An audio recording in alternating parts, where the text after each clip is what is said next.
Halo teman-teman, ini jadi video kedua saya. Hari ini hari Jumat tanggal 23 September. Jadi sudah menuju weekend, hari Minggu pertama saya kuliah di Inggris. Jadi sebenarnya itu perkuliahan sudah mulai tanggal 19 ya, cuman karena ada momen pemakaman Ratu Elizabeth, jadi kita ditunda gitu. Jadi tanggal 19 kemarin itu namanya National Bank Holiday. Seluruh kegiatan di UK itu tutup, termasuk juga sektor akademik ya, sektor pendidikan tutup. Jadi saya mulai memasuki kelas itu sekitar tanggal 20 atau tanggal 21 gitu ya. Itu perkuliahan pertama saya, perdana saya. Karena di minggu sebelumnya itu full welcoming week, yang mana itu mungkin seperti kayak orientation gitu untuk international student, pengenalan akademik, kemudian administratif proses itu di minggu mulai tanggal 8 sampai tanggal 18. Oke. Jadi kalau ya for your information, saya di sini sedang berada di perpustakaan kampus. Jadi saya bisa lumayan ngobrol gitu ya, maksudnya bisa take video ini karena juga nggak ada orang sih. Ini tuh seperti kayak ruangan gitu loh guys. Jadi di luar itu koleksi buku-buku, ini ngintip aja dari jendela ya, kelihatan nggak sih kalian? Terus ini saya masuk ke sebuah ruangan, dan di sini tuh sebenarnya bisa dipakai untuk diskusi dan lain sebagainya. Kemudian di sini ada papan tulis, ada meja discussion dan lain sebagainya. Dadah. Oke, balik lagi. Jadi sharing apa sesuatu yang ingin saya bagikan adalah saya mulai merasakan bagaimana perkuliahan di sini atau classroom di sini ya, dan itu kalau menurut saya pribadi cukup berbeda. Meskipun itu hanya sekedar classical classroom, classical kuliah gitu ya di kelas, tapi saya merasakan intimate begitu, intimate dengan teman saya, intimate dengan dosen saya. Mungkin itu yang satu hal gitu ya, yang mungkin tidak saya rasakan sebelumnya. Saya kurang tahu kenapa, mungkin karena ya kalau di waktu di Indonesia itu kan studinya banyak gitu ya, kemudian dosen juga mungkin datang duduk gitu ya, kemudian dia presentasi PPT-nya. Nah tapi kalau di sini yang saya rasakan adalah saya merasa terkoneksi gitu dengan dosen yang datang. Dia sangat welcome, bahkan dia waktu itu datang itu lebih awal gitu ya, lebih awal dari studinya, dan saya datang itu setengah jam sebelum kelas dimulai. Jadi kelas saya dimulai jam 10, saya datang jam setengah 10. Kemudian dosen saya itu datang jam 10 kurang 15 gitu. Jadi dia datang bawa laptopnya, bawa bontotan sarapannya, kopi dan lain sebagainya gitu, dan say hello dan lain sebagainya. Kemudian dia menyiapkan everything sendiri gitu ya. Nanti kapan-kapan kita akan take video di classroom saya ya, supaya tahu bagaimana bentuk kelasnya gitu. Jadi dia menyiapkan semuanya, IT-nya, kemudian presentasinya, layarnya, TV-nya, itu semuanya ngurus dia sendiri gitu. Nah setelah satu hal tadi ya, yang pertama adalah terkait kedekatan guru dan murid. Itu yang mungkin tidak saya dapatkan ketika saya di Indonesia gitu ya. Dan di sini saya sangat merasa, mungkin baru pertama, dan saya merasa dekat gitu, karena dia selalu melibatkan saya dalam discussionnya, dalam presentasinya gitu. Meskipun saya international student, yang mana juga saya pribadi masih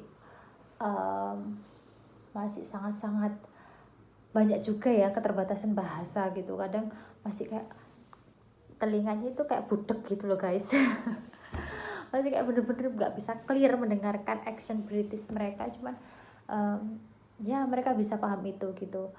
Dan alhamdulillahnya juga meskipun nggak, kadang sometimes itu kan missing the word kayak gitu ya mas, kayak apa sih ini dia ngomong, cuman saya bisa nangkep gitu, dan saya bisa memberikan respon gitu, saya jawab apa.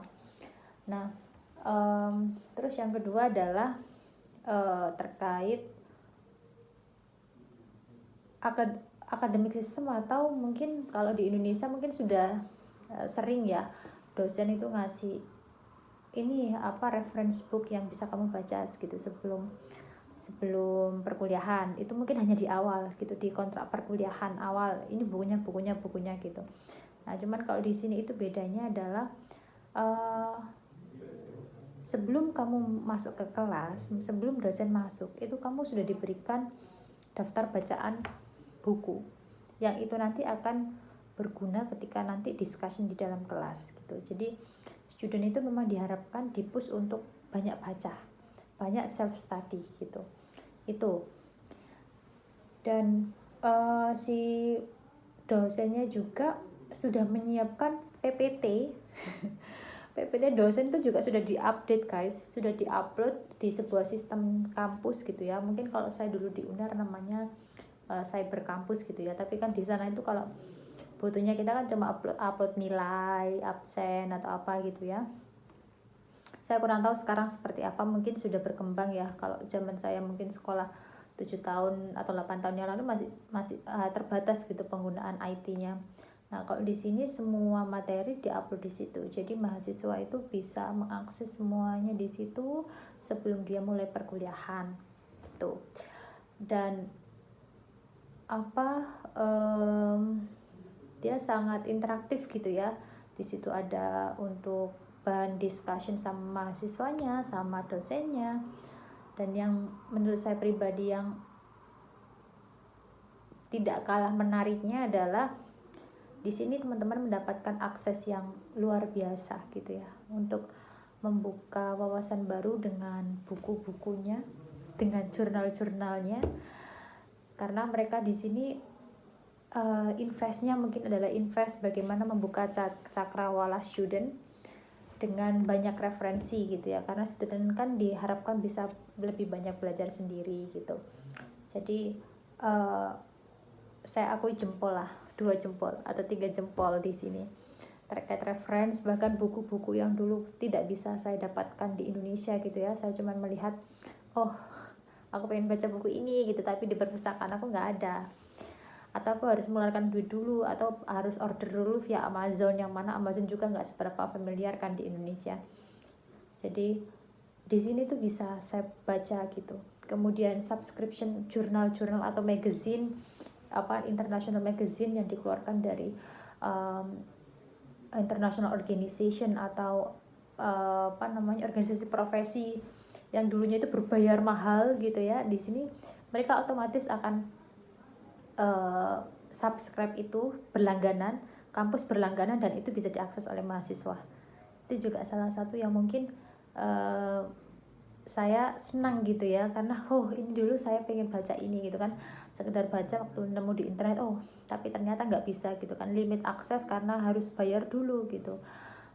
Dan itu mungkin nggak semua kampus bisa ya kalau di Indonesia gitu. Bahkan satu hal yang menarik kemarin ketika saya share apa yang saya dapatkan di Instagram, meskipun hanya beberapa detik gitu ya, salah satu follower saya memberikan feedback, Mbak Erni, saya pengen banget loh sebenarnya pengen baca buku-buku kebidanan di luar negeri gitu, karena akan sangat berbeda Mbak dengan buku-buku yang saya dapatkan di kampus saya sekarang gitu. Bahkan bukunya itu kalau bisa dibilang hanya satu gitu ya, dan itu pun bukan buku midwife gitu, bukan midwifery yang ngeluarin gitu. Jadi mungkin teman-teman tahu ya buku merah tebal yang ilmu kebidanan gitu, punyanya Pak Sarwono dan lain sebagainya, itu mostly disiapkan di sana gitu. Sedangkan mungkin kalau misalkan kita sebagai seorang midwife gitu kan mungkin agak sedikit berbeda ya pendekatannya, kemudian referensi yang mungkin harus dibaca itu juga akan mempengaruhi kan apa yang ada dalam mindset kita, kemudian itu juga akan mempengaruhi pola berpikir kita, mempengaruhi bagaimana kita meng-treat pasien kita kayak gitu. Jadi mungkin seperti itu guys. Nanti kapan-kapan kalau misalkan memungkinkan dan perpustakaannya sepi, saya akan mengajak kalian and share video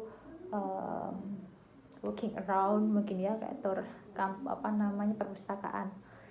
Jadi ini sudah mulai mendekati 10 menit, jadi mungkin seperti itu ya. Semoga bermanfaat dan memberikan gambaran bagaimana